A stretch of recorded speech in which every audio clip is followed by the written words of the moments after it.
नमस्कार जय जगन्नाथ। चलते आम जाना गणित प्रकल्प कार्य गुड़िकर आपणकर उत्तर देखूँ। पंचम श्रेणी प्रकल्प कार्य गुड़िक आपणकर 5टी सब्जेक्टर 5टी 20 मार्क लेखाएं 100 मार्क जेकोसी गोटे प्रकल्प कार्य जदि आपणकर 20 मार्क रु आप हिसाब करेंगे। तेणुक चलतु आम गणित भाषार आम प्रकल्प कार्य गुड़िकर उत्तर देखा। देखो गोटे प्रकल्प कार्य आपड़ 5टी देती जेकोसी 2टी करेंगे। देखु आपण मैंने प्रकल्प कार्य गुड़िकर देखो प्रश्न जे 12टी तेंतुली मंजी नहीं आपण खातार आपण छाड़ी छाड़ी करी लगाओ। 2/4 संख्यक मंजी नाली रंगर गोल बुलाओ एवं 1/4 मध्य आपण अन्य एक गोल बुलाओ और गणी लेखि कह।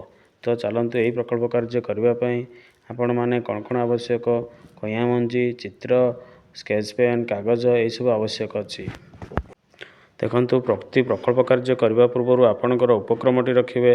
देखु जेहेतु ये गणना अच्छी तेंतुली मंजी तेणु सबुदिन आम संख्या गणि था टंकार हो पनीपरिया हो जिनिस फल आम गणी हिसाब कर ठीक रहे। से भाई गणन संख्या कौन ना गणी पार्थुवा संख्या को गणन संख्या कहू।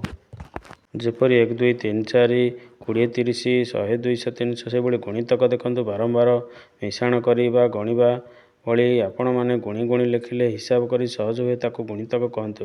बारंबार मिश्रण करने को गुणन कहुए और गुणन फल को गुणितक कहुए। 12 गुणितक देखु आपण मानकर 12 गुणितक हेले यार गुणनीयक गुड़िक कौन कौन ना 3 4 5 से भाई 12 2/4 अंश हूँ 6टी से भाई 1/4 हूँ आपणकर 3टी।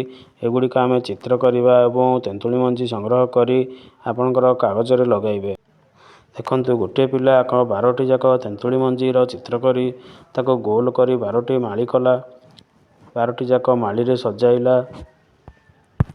से भाई देखु आपणकर 2/4 हूँ आपणकर 6टी आपणकर 6टी कर ता भितर 3टी ये रंग दे माली कर बोली यही प्रकल्प कार्यटी रही अच्छी। से भाई चित्र प्रदर्शित कला भाई 12टी कइया मंजी को गोटे गोलाकार माली रे सजाइबा। से भाई आपणकर 6टी हूँ पुणी आपणकर माली रे सजाइबा एवं ता भितर 3टी मध्य माली रे सजाई आपण मैंने अठार लगेबे जो गुड़िक पिला माने करिवे। से भाई आउ गोटे प्रकल्प कार्य गणित पंचम श्रेणीर अन्य क्वेश्चन टी कौन रही चलतु देखा। आपणकर प्रश्न देखु घर पाखरे थिबा 5 जण पड़ोशी जाई सेमानकर परिवार सदस्य तथ्य संग्रह करेंगे एवं सेगुड़िक सारणी प्रस्तुत करी क स्तंभ आपणकर स्तंभ नील स्तंभ लेख करेंगे सबुठारु अधिक सबुठारु कम स्तंभ करी लेखचित्र करेंगे जहाँकि एलो संबंधित आपणकर 513। विभिन्न विषय रे अनेक कथा जानिबाकू बा सजाइबाकू जाई आमे विभिन्न प्रणाली व्यवहार करूँ। गोटे निर्दिष्ट विषय रे अनेक कथा को एकाठी करबाकू तथ्य कहा जाए। यही प्रश्न रे देखंतु गाँवर 5टी पड़ोशी पाखु जीवा जमिति देखंतु जड़े रही जगन्नाथ प्रधानी तांको घरे 5 जण से भाई गिरी प्रधानी से भाई 8 जण हाड़ीपदन सेना 10 जण पद्मन घरे 15 जण अरुण प्रधानी 12 जण लोक यही तथ्य गुड़िक देती। चलतु ताकू टेबुल रे बा टेबुलेसन रे सज्जीकरण करवा। तेणु आपणकर तथ्य प्रथम सज्जीकरण होची सारणी जो देखु जगन्नाथ प्रधानी 5 जण सदस्य गिरी प्रधानी 8 जण सदस्य हाड़ीपदन सेना 10 जण सदस्य पद्मन बेहरा 15 जण सदस्य अरुण प्रधानी 12 जण सदस्य। यह आम नेबा कौन ना स्तंभ लेख करवा एवं जोटार अधिक हलदिया रंग एवं जोटार कम नील रंग दे आम चित्रित करवा। चलतु आम चित्रित कर देखेबा। देखंतु आपण माने पिला मानकर गोटे पटे सदस्य संख्या करिसंती अन्य पटे ना लिखिसंती। तो आपणकर सदस्य जगन्नाथ गिरी हाड़ीपा पद्मन अरुण एवं आपणकर वाम पार्श्वर उपर स्तंभ रे XY स्तंभ रे आपणकर लिखिसंती कौन ना सबुगुड़िक संख्या गुड़िक 5 10 15 20 25 सदस्य संख्या लिखिसंती। 5 देखंतु स्तंभ नील होईची से भाई सबुज होईची गिरी घर कला होईची हाड़ीपा हलदिया पद्मन एवं अरुण यही भाव में सजाई। आमर प्रश्न अच्छी सबुठारु अधिक को हलदिया रंग देखो हलदिया रंग केते अच्छी 15 से भाई आपणकर कम होची नील जहाँ आपणकर सारणी रे थिला ताहाको वर्तमान पिला माने स्तंभ रे सज्जित करिसंती। से भाई देखंतु अधिक होची आपणकर ହଳଦିଆ ରଙ୍ଗ ସେହିଭଳି କମ୍କୁ ନୀଳ ରଙ୍ଗରେ ସଜ୍ଜିତ କରାଗଲା। ଉପସଂହାର ତଥ୍ୟଗୁଡ଼ିକ ସ୍ତମ୍ଭଲେଖ ସାହାଯ୍ୟରେ ପ୍ରକାଶ କଲେ ବହୁତ ସହଜ ହେଉଛି ଏବଂ କମ୍ ବେଶୀ ମଧ୍ୟ ଜାଣି ହେଉଛି। ସେହିଭଳି ଆଉ ଗୋଟିଏ ଗଣିତ ପ୍ରକଳ୍ପ କାର୍ଯ୍ୟରେ ଦେଖନ୍ତୁ, ଯେଉଁଥିରେ କି ପିଲାମାନଙ୍କର ପ୍ରଶ୍ନ କ'ଣ ଦେଇଛି। ପଞ୍ଚମ ଶ୍ରେଣୀର ଆପଣଙ୍କର ଅନ୍ୟ ଗୋଟିଏ କ୍ୱେଶ୍ଚିନ୍ ରହିଛି। ଦିଆସିଲି କାଠିରେ ଅଠା ଲଗାଇ 6ଟି କୋଣ ଅଙ୍କନ କର। ସୂକ୍ଷ୍ମ ସ୍ଥୂଳ ସମକୋଣ ଲେଖି ତଳେ ନାମାଙ୍କନ କର। ଦେଖନ୍ତୁ ଯାହାକି ଆପଣଙ୍କର ଏବଂ କୋଣର ଜିନିଷ ଘରେ କ'ଣ କ'ଣ ଅଛି ଲେଖ, ଯାହାକି LO 509 ଉପରେ ଆଧାରିତ। ଏହି ପ୍ରଶ୍ନର ଉତ୍ତର କରିବା। ଚାଲନ୍ତୁ ଦେଖିବା କୋଣ କାହାକୁ କୁହନ୍ତି। ଦେଖନ୍ତୁ ଉପକ୍ରମ କୋଣ ଆମେ ସବୁ ପକ୍ଷୀଙ୍କ ଥଣ୍ଟରେ, ଖୋଲା ଥଣ୍ଟରେ, ଗଛର ଡାଳରେ, ଚଟାଣରେ ଏବଂ କାନ୍ଥରେ ଦେଖିଛେ। ତେଣୁ କୋଣଗୁଡ଼ିକ କାହାକୁ କହନ୍ତି? ଦୁଇଟି ରଶ୍ମିର ଭିନ୍ନ ଦିଗରୁ ଆସି ଗୋଟିଏ ମୂଳ ବିନ୍ଦୁରେ ଯୋଗ ହେଲେ ତାଙ୍କୁ କୋଣ କହନ୍ତି। ଉଦାହରଣ ଦେଖନ୍ତୁ, କ, ଗ, ଖ ଗୋଟିଏ କୋଣ ବୋଲି ପିଲା ଦର୍ଶାଇଛି। ସେହିଭଳି କୋଣର ପ୍ରକାରଭେଦ ଦେଖନ୍ତୁ। ସୂକ୍ଷ୍ମ କୋଣ, ସମକୋଣ, ସୂକ୍ଷ୍ମକୋଣ, ସ୍ଥୂଳ କୋଣ। ଯେଉଁ କୋଣର ଗୋଟିଏ କୋଣ 90 ଡିଗ୍ରୀ ହୁଏ ତାକୁ ସମକୋଣ କହନ୍ତି। ଚିତ୍ରିତ କରି ପିଲା ଦେଖାଇଛି। ଯେଉଁ କୋଣର ପରିମାଣ 90ରୁ କମ୍ ହୁଏ ତାହାକୁ କହନ୍ତି ସୂକ୍ଷ୍ମ କୋଣ। ସେହିଭଳି ସ୍ଥୂଳ କୋଣ, ଯେଉଁ କୋଣର ପରିମାଣ 90ରୁ ଅଧିକ ହୁଏ ତାକୁ ସ୍ଥୂଳ କୋଣ ବୋଲି କହିଛି। ଦେଖନ୍ତୁ ପିଲା ପ୍ରଥମେ ଦିଆସିଲି କାଠି ନେଲା, ଅଠା ଲଗାଇଲା, ଯେଉଁଥିରେ ସମକୋଣ ସେ ପ୍ରଦର୍ଶନ କଲା। ସେହିଭଳି ଦିଆସିଲି କାଠିରେ ଆଉ ଦୁଇଟି କୋଣ ଛୋଟ ଛୋଟ କଲା, ଯାହାର ନାଁ ସୂକ୍ଷ୍ମକୋଣ ବୋଲି ସେହି ଦିଆସିଲି କାଠିର କୋଣ ଅଙ୍କନ କରି ତଳେ ଲେଖିଲା। ଏହିଭଳି ସେ ସ୍ଥୂଳ କୋଣ ମଧ୍ୟ ଦିଆସିଲି କାଠିରେ ପ୍ରଦର୍ଶନ କଲା। ତାପରେ ଦେଖନ୍ତୁ ତାକୁ କେଉଁଠି ଘରେ ଦେଖୁଛି ତାହା ଲେଖିଲା। ଆପଣଙ୍କର ଦେଖନ୍ତୁ ବିଭିନ୍ନ ପ୍ରକାର ଘରର ଚଟାଣ ଚାରିକୋଣରେ ଦେଖାଯାଏ ସମକୋଣ। ସେହିଭଳି ଆପଣଙ୍କର ବିଭିନ୍ନ କୋଣ ଶାଖାରେ ଦେଖିଛି ଏବଂ ପକ୍ଷୀର ଥଣ୍ଟରେ ଦେଖିଛି। ସେ ବିଭିନ୍ନ ସ୍ଥାନରେ ଦେଖିଥିବା ଥଣ୍ଟଗୁଡ଼ିକ ମଧ୍ୟ ଉଲ୍ଲେଖ କରିଛି।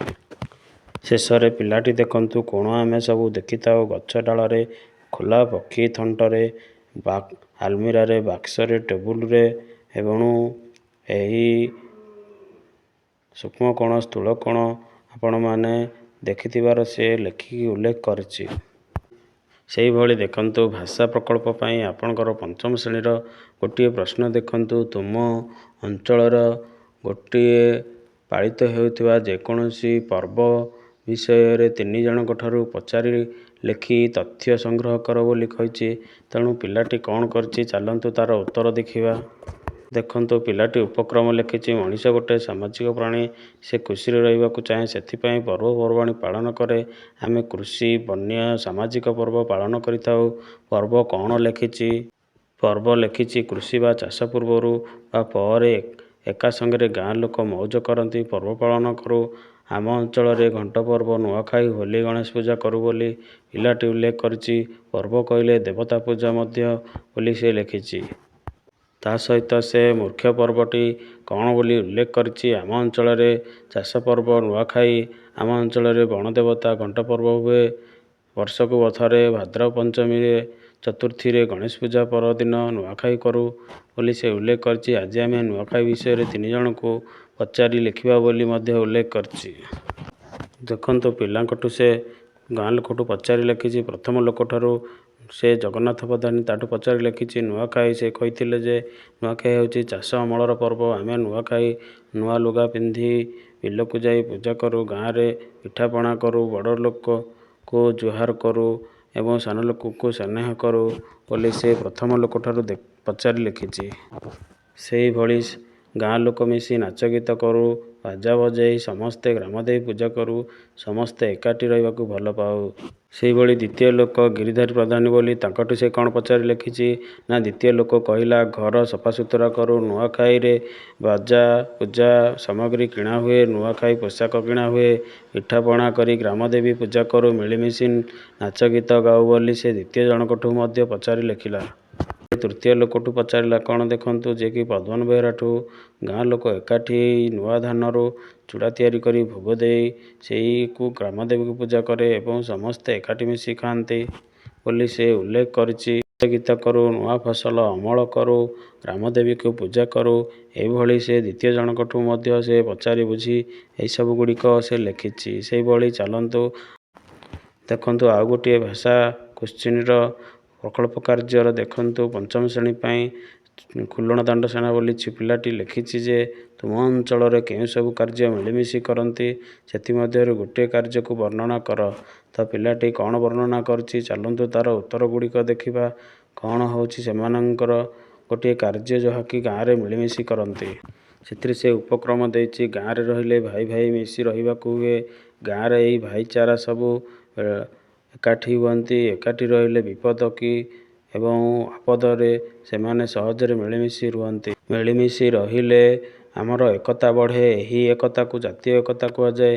ବିପଦ ଏଡ଼େଇ ହୁଏ, କାନ୍ଧକୁ କାନ୍ଧ ଦେଇ ସମସ୍ୟା ସମାଧାନ ହୁଏ ବୋଲି ପିଲାଟି ମିଳିମିଶି ରହିଲେ ତାର ଉପକାର କଥା ଲେଖିଛି। ତାଙ୍କ ଗାଁରେ ହେଉଥିବା ଯାତ୍ରାକୁ ସେ ଲେଖିଛି ଘଣ୍ଟ ପର୍ବ। ଏହି ଯାତ୍ରାରେ ଘଣ୍ଟ ପର୍ବରେ ଜଙ୍ଗଲରେ ଡାଳ ଏବଂ ଛାମୁଣ୍ଡିଆ କରିବା ପାଇଁ ସମସ୍ତେ ଏକାଠି ମିଶି ଯାଆନ୍ତି। ସେଇ ଗାଁରେ ମିଶି ମଧ୍ୟ ସମସ୍ତେ ଗାଁକୁ ସଫାସୁତୁରା କରନ୍ତି।